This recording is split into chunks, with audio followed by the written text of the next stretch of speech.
नमस्कार दोस्तों, आज जिस विषय पर हम बात करने जा रहे हैं वो है स्वमूल्यांकन। जी हाँ, खुद को आंकना किस दृष्टि से। कभी हम खुद को खुद की दृष्टि से आंकते हैं, कभी हम समाज की दृष्टि से आंकते हैं कि लोग हमें जैसा दिखाते हैं हम खुद के बारे में वैसा समझना शुरू कर देते हैं। या कभी कभी स्वमूल्यांकन की जो मात्रा है वो इतनी अधिक हो जाती है कि हम खुद का मूल्यांकन इस तरह से करने लगते हैं कि मैं ही बेस्ट हूँ, मुझसे अच्छा कोई नहीं, मुझे ही सब आता है, मैं ही सब जानता हूँ या जानती हूँ। तो ये दोनों ही चीज़ें हमारे लिए घातक सिद्ध हो सकती हैं। किस किस तरह से ये स्वमूल्यांकन हमारे जीवन में काम करता है और जब जब इसकी अधिकता हो जाती है दोनों ही ओर से, सामाजिक तौर से या खुद की तरफ से, तो ये हमारे लिए घातक सिद्ध हो सकता है। चलिए बात करते हैं और पहचानने की कोशिश करते हैं और खंगालते हैं कि स्वमूल्यांकन का जो एक सही अर्थ है, एक सही प्रतिशत है, वो हमारी ज़िंदगी में कैसे ठहर सके। बात करेंगे और इस पर बातचीत करने के लिए हमारे साथ ब्रह्मा कुमार सूरज भाई जी। भाई जी ओम शांति। ओम शांति। एक शब्द है स्वमूल्यांकन। कभी कभी लोग भी कह देते हैं कि भाई कभी खुद के बारे में भी जानिए आप क्या हैं, आप जानते नहीं आप क्या शख्सियत है। कभी कभी लोग ये कहते हैं कि आपकी औकात क्या है जो आप मेरे सामने खड़े होकर बात कर रहे हैं। दोनों ही सूरतों में हमें तनाव हो जाता है। सबसे पहले तो हम जानेंगे कि है क्या ये स्वमूल्यांकन। बहुत अच्छी बात है और भगवान ने आकर हम सबको यही बताया तुम हो कौन। जी। हम भूल गए थे, भूल के मैं शब्द यूज करूं तो सो गए थे। इससे हमने अपनी शक्तियों को सुला दिया, अपने स्वमान को सुला दिया और जो वर्तमान चारों ओर हमारे है उसके अफेक्ट में हम रहने लगे। जी। किसी ने हमारी प्रशंसा कर दी, हम भूल गए। किसी ने दो शब्द गलत बोल दिए, हम सारा दिन उदासी में घूमने लगे। जरा समस्या आ गई, हमें लगा हमें तो कोई मदद नहीं कर रहा, हम दूसरों की ओर देखने लगे। तो हम अपने को, अपनी शक्तियों को, अपने मूल्यों को भूलते ही गए। जी। भगवान ने आकर हमें जगाया है, बताया है। जैसे मैं माताओं बहनों के लिए कहूँ, भगवान ने आकर याद दिलाया तुम अबला नहीं हो, तुम कमज़ोर नहीं हो, तुम्हें भयभीत होने की ज़रूरत नहीं, तुम्हें बहुत शक्तियाँ हैं, तुम शिव की शक्ति हो, मैंने तुम्हें अपनी सारी शक्तियाँ दी हैं, तुम बहुत शक्तिशाली हो। तो अनेकों का स्वमान जग गया। और जब हमारा स्वमान जगता है तब हमें अपनी छोटी छोटी कमियों का भी पता चलता है। जी। कमियों का पता चलना इसलिए ज़रूरी है ताकि हम उन्हें निकाल सकें। नहीं तो कभी कभी मनुष्य अपनी कमजोरियों को स्वीकार करके आगे बढ़ता रहता है। वो कमजोरियां दूसरों को पता चलती है, उनको पता नहीं चलती। इसलिए हम अपने स्वमान को जगाएं और इसको आधार न बनाएं दूसरे मनुष्यों के कमेंट्स पर। जी। लोग हमें क्या कहते हैं, प्राय बहुत सारे लोग अपना मूल्यांकन उसी आधार पे करते हैं। किसी ने कह दिया तुम बहुत अच्छी हो, तुम बड़े गुणवान हो, हम वैसा अपने को मानने लगते हैं। और किसी ने कह दिया तुम तो अपने कार्यों के प्रति जिम्मेदार ही नहीं हो, तुम तो बार बार गलती करती हो, तुम हमारे घर में पता नहीं कैसे आ गई, जब से तुम आई हमारा भाग्य ही खराब हो गया। बोलते हैं लोग ऐसा। बिल्कुल। हमारा भाग्य भी कट गया, फूट गए हमारे भाग्य, हमारे घर में अनेक विघ्न आने लगे। अब वो अपने स्वमान को खो देती हैं और इन सब कमेंट्स पर जो गलत है, बिल्कुल हो सकता है वो उससे एक भी लागू न होता हो, लेकिन इसके आधार से प्रभावित होकर वो अपने मन को तैयार कर लेती है, जो निराशा में चला जाता है, जिससे उसकी खुशी खो जाती है और उसके अंदर जो आंतरिक शक्तियाँ थी जिनको मैंने बताया वो उससे भूल जाती हैं। बिल्कुल सही बात है भाई जी। तो यहाँ एक सवाल ये होता है भाई जी कि अब हमें पता ही नहीं है कि हम खुद को कैसे जज करें।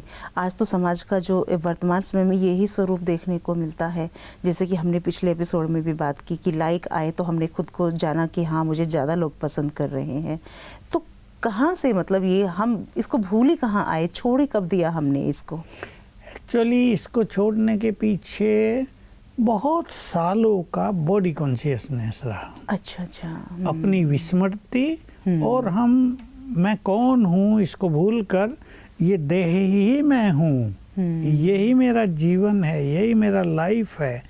इस चिंतन से हम इन सब चीज़ों को भूल गए। अब देखो, भगवान ने हमें एक चीज़ याद दिलाई, समस्याएं हैं, याद दिलाया कि समस्याएं तो हैं, लेकिन समस्याओं को नष्ट करने की ताकत तुम्हारे पास है। अब ये भूल गए थे बॉडी कॉन्शियसनेस के कारण। तो ये याद दिलाया कि तुम समस्याओं के बारे में ज़्यादा सोचते हो, तुम समाधान सोचो ना जी। समस्या कॉन्शियस ज़्यादा बन जाते हो, तुम उसके समाधान की कॉन्शियसनेस में आओ, तुम पाओगे समाधान तुम्हारे अंदर ही है जी। तुम चुटकी बजाते ही, एक पावरफुल संकल्प करते ही उसका समाधान ढूंढ सकती है। मैंने देखा, मेरे पास बहुत प्रैक्टिकल कहानियाँ हैं। बच्चे को बहुत, मतलब जिसको हार्ट अटैक ऐसा हो गया, घबराई नहीं माँ, रिक्शा बुलाई बाहर से फट से, खुद उठा के, भारी था, बैठाया और ले गई और घबराई नहीं तो माताएं घबरा जाती है, पता नहीं अब क्या होगा, ये होगा, वो होगा। तो शक्तियाँ बहुत हैं हमारे अंदर, ये बॉडी कॉन्शियसनेस के कारण हम उन्हें भूल गए हैं। आप फिर से सोल कॉन्शियस होंगे और उससे जुड़ेंगे जिससे हमें जुड़ना चाहिए जी। ये बहुत बड़ी दुविधा हो गई संसार की, बहुत बड़ी मिसिंग हो गई कि जिससे मनुष्य को जुड़ना चाहिए, सुप्रीम सोर्स ऑफ एनर्जी कहते हैं भगवान को, उससे हम जुड़ नहीं रहे। और इस संसार में बहुत जगह हम जुड़ गए, तो हमारी एनर्जी का फैलाव तो 10 जगह हो गया और आने का सोर्स रहा नहीं। तो इसको अध्यात्म कहते हैं। ऊपर भी हम जोड़ेंगे तो हम देखेंगे हमारे जीवन में नई रौनक है। हमारे पास लाखों बहनें हैं, लाखों गृहस्थ में रहने वाली जो हमारे पास आती हैं, हो सकता है करोड़ तक भी पहुंच गई हों जो इन चीज़ों को फॉलो कर रही हैं। तो विचार बदल गए तो उनका संसार बदल गया। जैसे डॉक्टर होते हैं, आपको कोई व्याधि है, कोई बीमारी है, तो डॉक्टर आपको कहते हैं कि आप ठीक हो सकते हैं, लेकिन आपको इन चीज़ों का परहेज़ करना होगा। वैसे ही हम अपने स्वमूल्यांकन में ठहर सकें, अपने स्वमान में ठहर सकें, वो कौन सी ऐसी चीज़ें हैं जिनसे हमें परहेज़ करना चाहिए? देखिए, पहले तो मैं वो बता रहा हूँ जो करना चाहिए जी। हमें थोड़ा एकांत लेकर अपने से बातें करनी चाहिए, यानी अपने स्वमान को खुद जगाना चाहिए जी। ये काम लोग नहीं कर रहे हैं, लगभग 99.9% लोग ये काम नहीं कर रहे। और इसका कारण है कि जो चारों ओर हो रहा है उसके प्रभाव में हमारे विचार चल रहे हैं, उसके प्रभाव से हम जीवन जी रहे हैं, उसके परिवार से हम बहुत खुश हैं या उदास हैं, उसके परिवार से हम बहुत एक्टिव हैं या डल हो रहे हैं, ये चल रहा है बहुत ज़्यादा। तो स्वमान लें आप सबसे पहले, मैं सर्वशक्तिवान की संतान, मास्टर सर्वशक्तिवान हूँ। इससे क्या होगा? सोई हुई शक्तियाँ जगेंगी। आप स्वमान लें, मैं भगवान की संतान हूँ, इसलिए मेरे पास ईश्वरीय बुद्धि है जी। बुद्धि का लेवल बढ़ने लगेगा। तो जो दोनों बातें होती हैं, या तो मैं बहुत बुद्धिमान हूँ या मेरे को बहुत कम बुद्धि है, उससे बाहर निकल आएंगे, एक स्वमान जग जाएगा। ऐसे ही स्वमान लें, जो मैं बहुत प्रैक्टिकल माताओं बहनों को सिखाता हूँ। मैं इस घर की इष्ट देवी हूँ।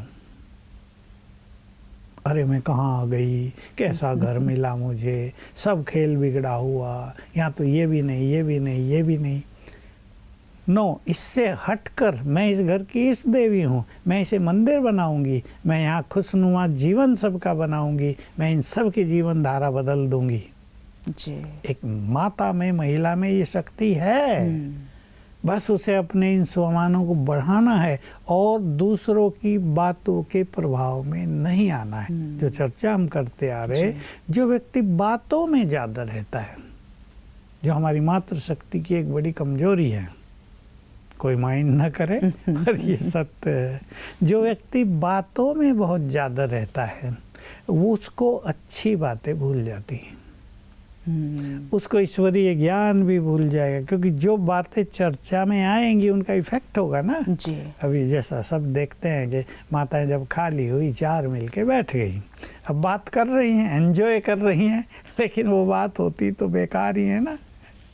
ठीक है, थोड़ी देर के लिए एंजॉयमेंट कर लिया, लेकिन वो कुछ उन बातें उनमें से मनुष्य के सबकॉन्शियस माइंड में चल जाती हैं जो उस टाइम उनको पता नहीं चलता है, और वो फिर उनके जीवन पर बुरा प्रभाव डालती हैं। तो बहुत ज़्यादा जो व्यर्थ बातें हैं उससे बचना चाहिए। गए तो हम अपना सुनाने थे और दूसरों का भी साथ ले आए। वही तो, अपना खाली नहीं हुआ और दूसरों का भर क्या।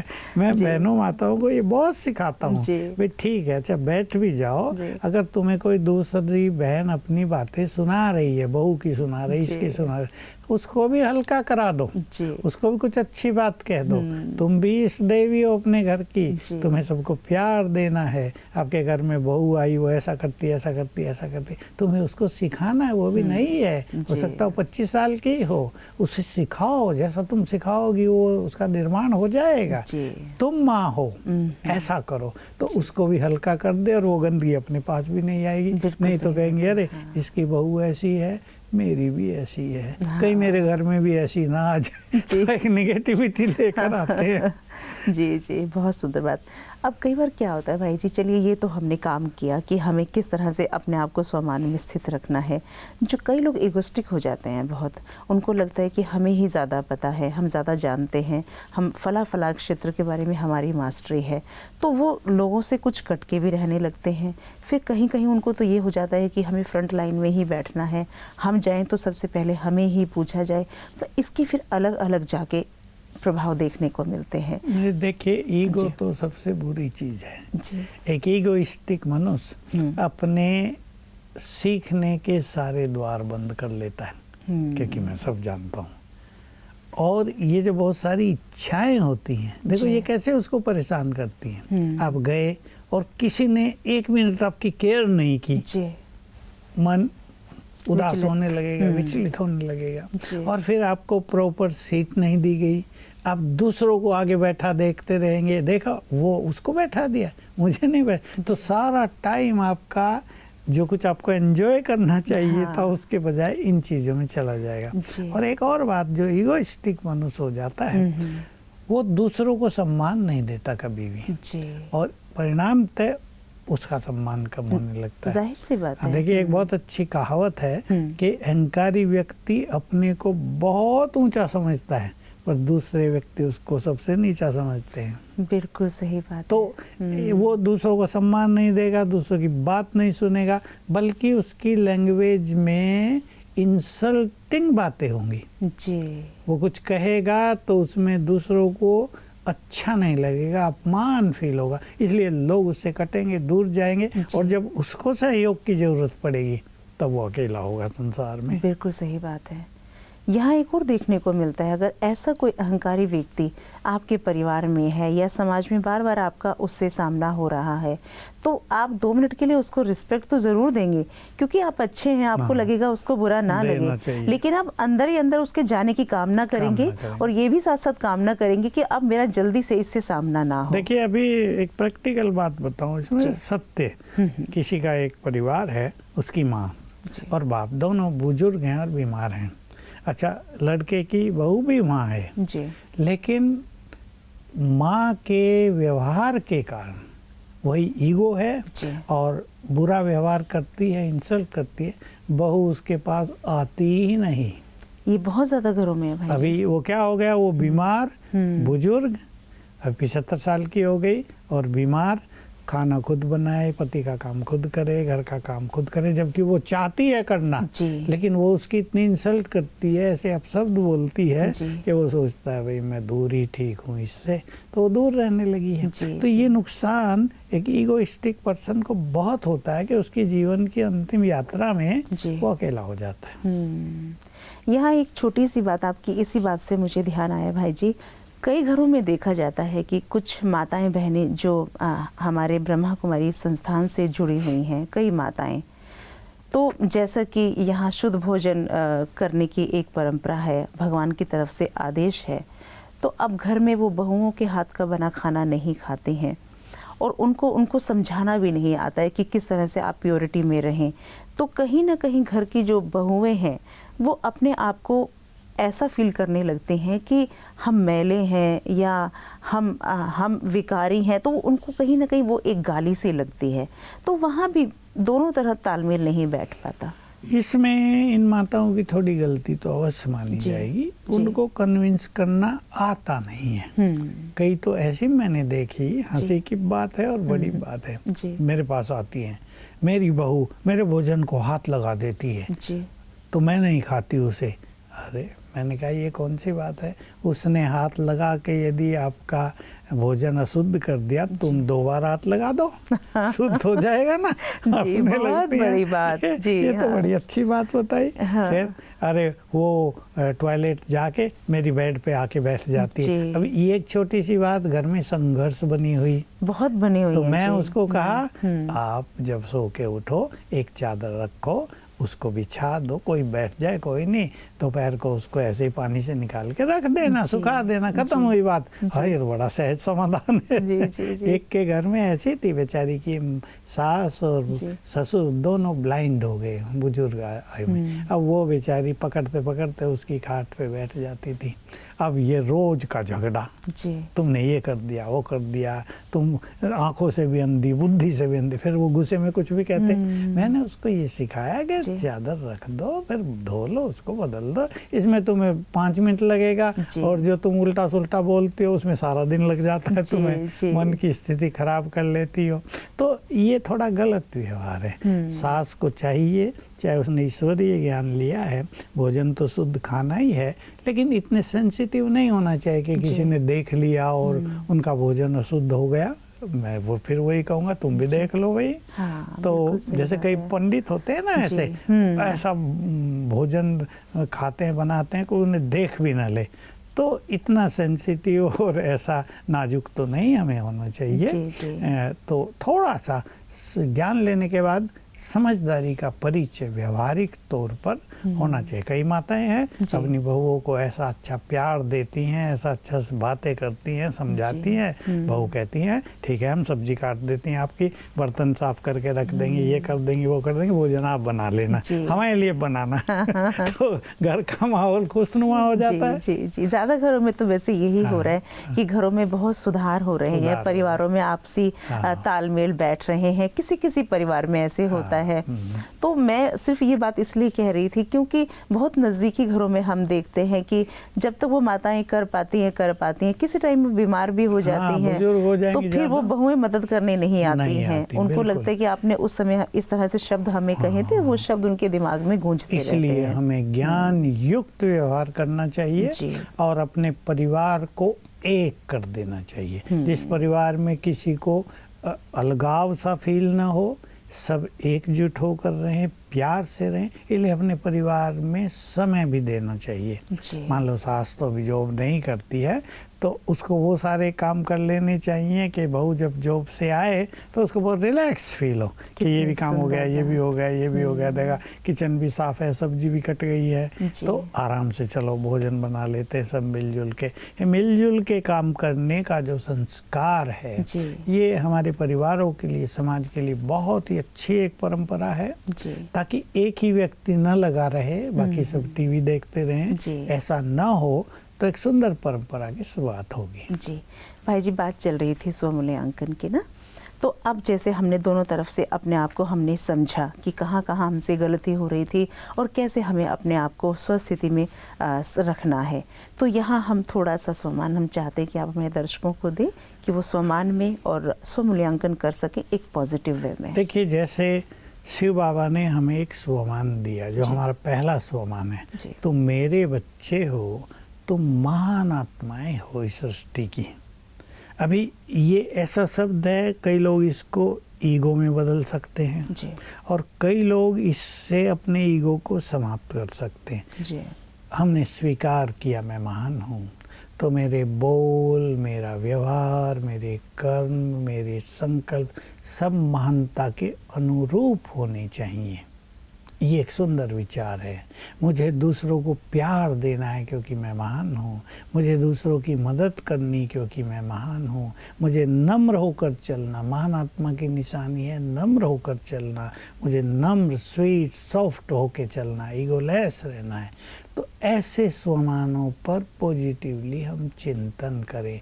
मैं पुण्य आत्मा हूँ, बहुत अच्छा स्वमान है जो हमारे ये शब्द ही ऐसा है कि चित्त को एक बहुत ही सुंदर फीलिंग देता है। मैं इस सृष्टि की पुण्य आत्मा हूँ, तो मुझे पाप से बच के रहना है। और मुझे जो पाप कर रहे हैं उनको भी इस दृष्टि से नहीं देखना है, ये पापी हैं, घृणात्मक दृष्टि नहीं लानी है।